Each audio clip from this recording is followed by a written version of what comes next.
Lord, according to submissions by my land brother Amis Ongora, he misled court by saying that Lango Cultural Foundation was gazetted.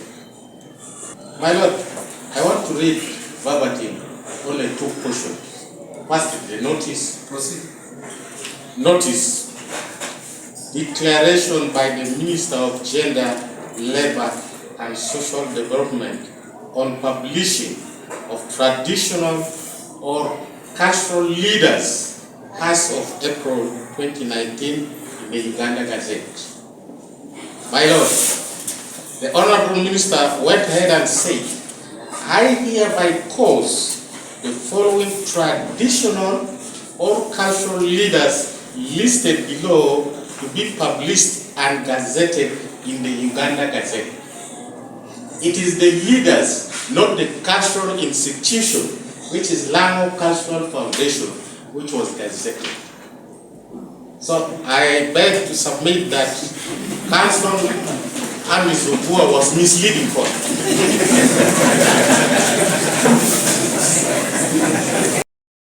Ukiha malo me Lira teoria moko Lao Cultural Foundation karashel ke Robert Ajal I pidu me adot amegino chwalo ikom Dr. Engineer Michael Odongo Okune kede wichere.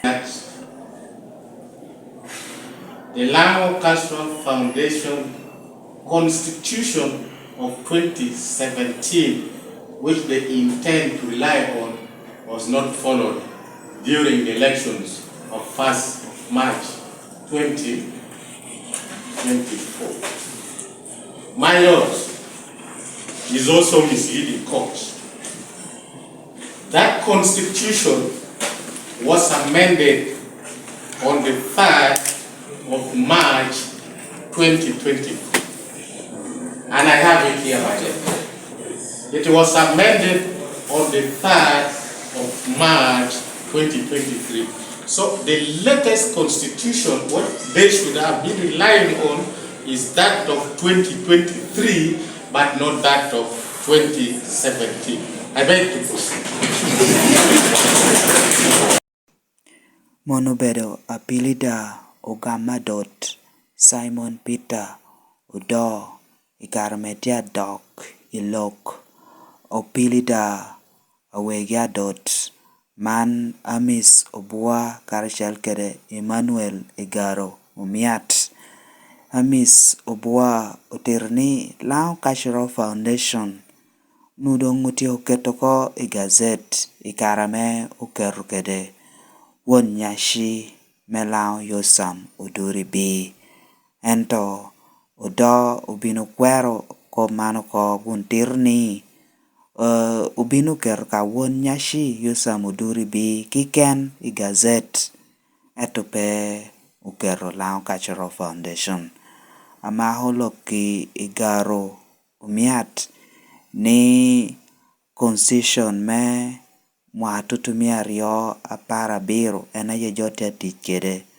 odotir ni mano bedo goba bien constitution nyo chik me mwatutumia rio apara biro cha ubin ulohoko ubinu kela loha ko ye mwatutumia rio kere piera rio via dek ameshi kamiro Johnny T kere ubere shike mwatutumia rio ipiera rio via dek etope memwaha tutumia rio karshel kede apar via biro Opelida Ogamadot amenutiye Dr. Adams Magmot Kibwanga Okwir Patrick kede Ubua Gabriel de jokene uberu katu kede Kop Apol amemeno kene uberu koboni Lao Cultural Foundation Peo choye dang puromo pidigi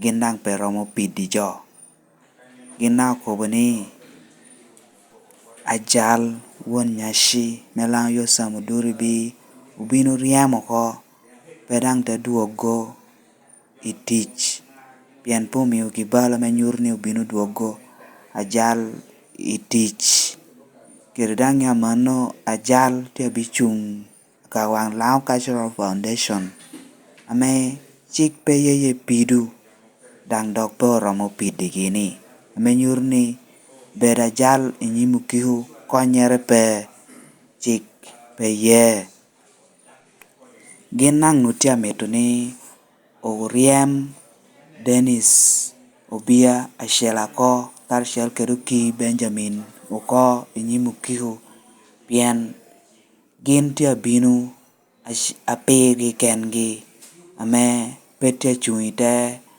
guri moro nyuite Lao Cultural Foundation ame miugi peu beru kere gupu me pidu I pi Lao Cultural Foundation ento ingola angol kop utirni Denish Obia Shila Karshel kere Benjamin Uki tigini kere tuero me pidu dang enomiu gin arioni ena yete dong ashalo joame pod binu mede kere pidu yung riamo Lao Cultural Foundation Karshel ke Robert Ajal John Odong Arioki ken pien Benson Dila Uyuhu peu binu beru nyutu miri I pidu man dang alo beru kede opilida Ogama dot Dila Benson Karshel kede Tile Robert Minister mete kwaro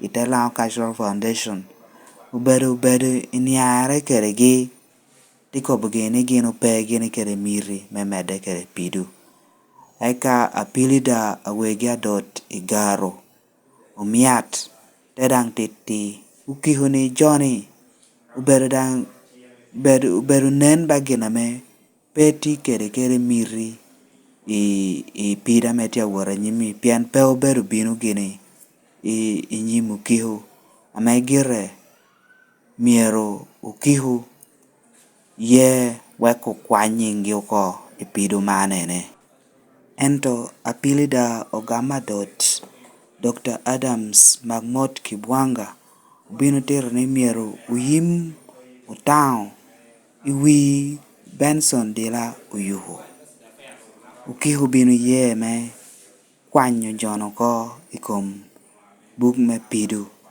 ento ubinu ye kwach Magmot te yimu tao iwi Benson Dila Uyuhu joken itutu bot Ogama dot amedang report ukatuni mirgidong pe imede kede pidu man ubedo Beatrice Amoy Lagada Ben Ugwere Utim kede Elem John amegin peu bedo nyutumiri ikom pidu man dang dong okwanyo nyingi oko amenyurni jo ame udong tu side itutu Ogama dot diye Dr. Engineer Michael Odongo Okune Willie Omodo Ojuang Opota Otim Tom Amelbin Uye Huyera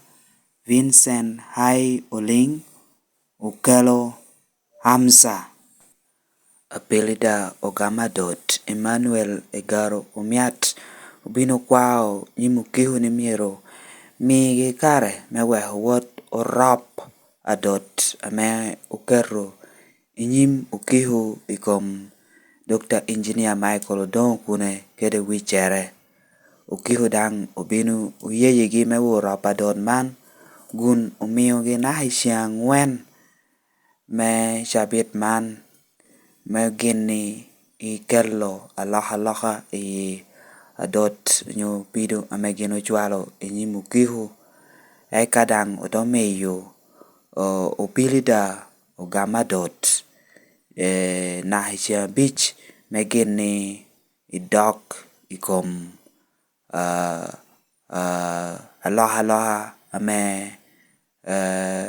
opilida awega dot tia akelo ni mandong tie me yobere pi pidu atiratir ame angol kop Justice Phillips Odoki otero ni bino chahere chieng' okihu mando pidu aterater ame bino do moko yakina kina Dr. Engineer Michael Odongo Okune karachiel kede wuon nyashi melau Yosam Uduri bi ng'ati twero mebedo wuon nyashi nyo ng'a obedo atela melau nyo ng'a bino dong mede kede telo lao kopa medang ukatu ame upili da ogama dot ochwalo inyimu kihu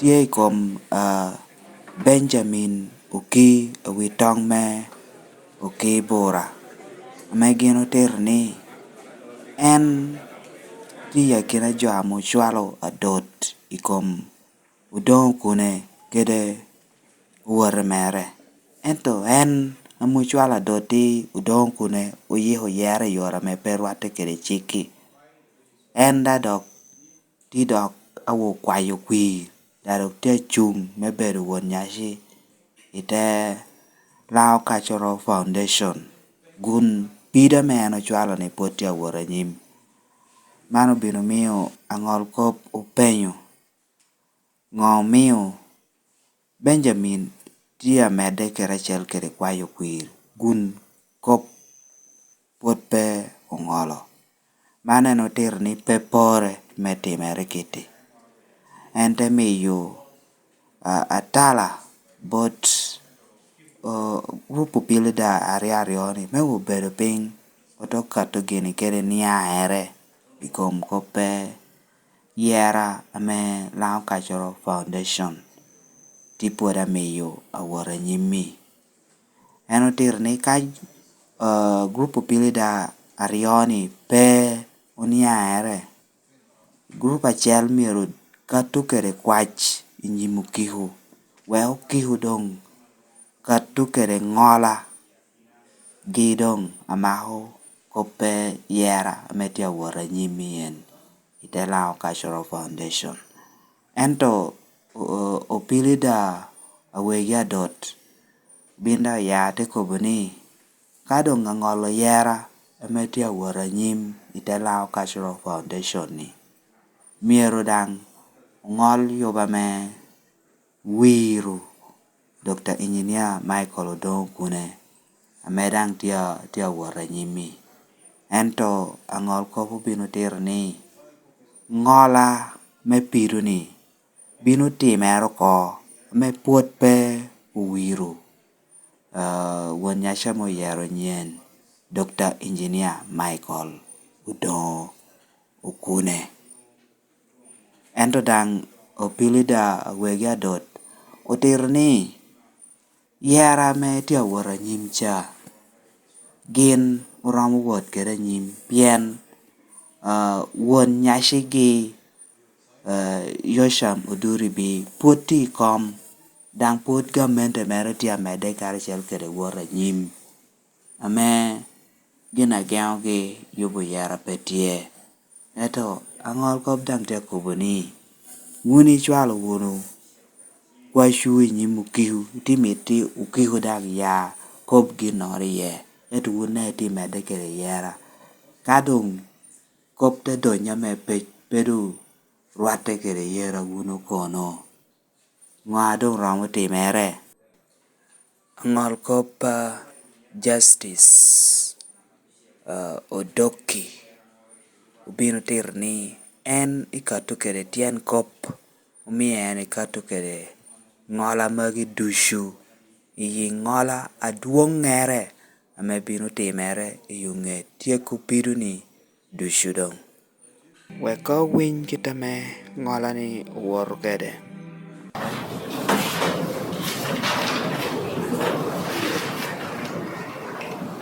So this is the ruling of the court.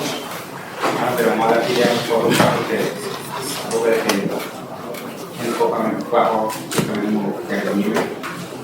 I have carefully considered the preliminary objections which were raised by counsel to defendants.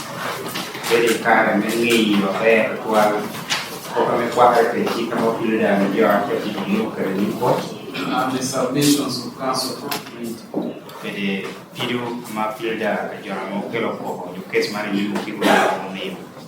On the legal personality, the first plaintiff,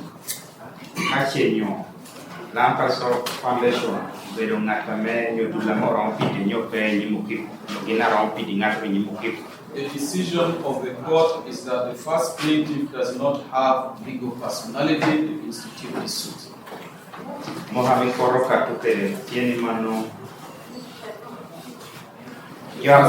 Now, cultural foundation has no legal personality. Cultural foundation.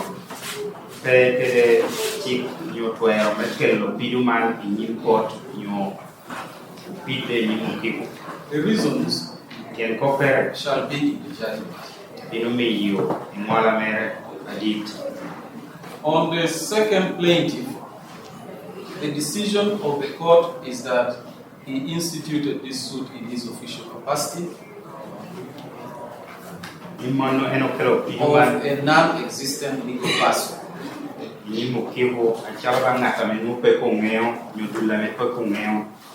This suit is not maintainable.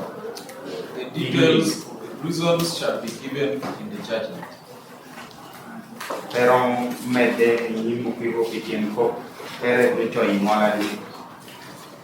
As regards the fourth and fifth plaintiffs,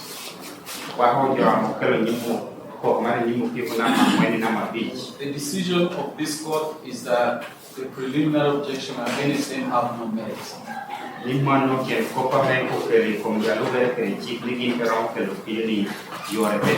They have legal capacity to institute the suit, and the reasons the ruling shall be in the judgment.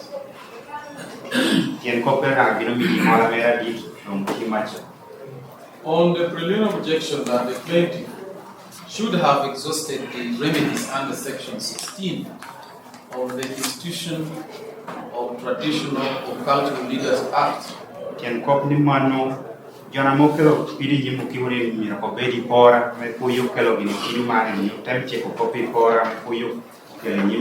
the decision of the court is that this is a matter which is partly founded on evidence and partly based on the law.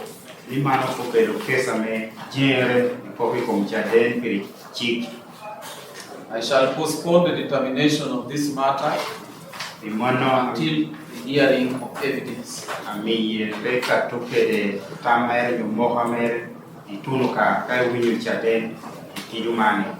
It shall be framed as one of the issues.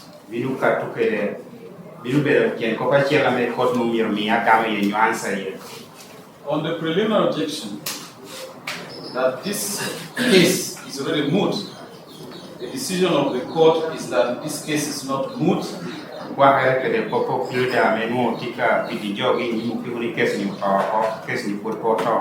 The reasons of my ruling shall be in the judgment.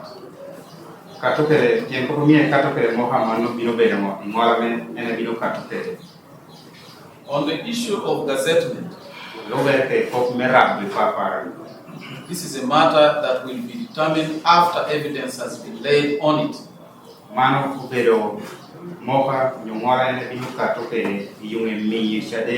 It shall also be framed as one of the issues.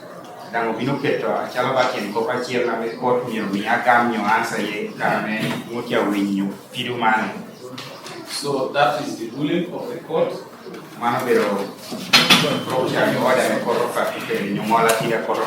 So what the ruling then means is that the first and second plaintiffs are out. The third plaintiff had already been, his case was withdrawn. It leaves only the fourth and fifth plaintiffs as plaintiffs in this case.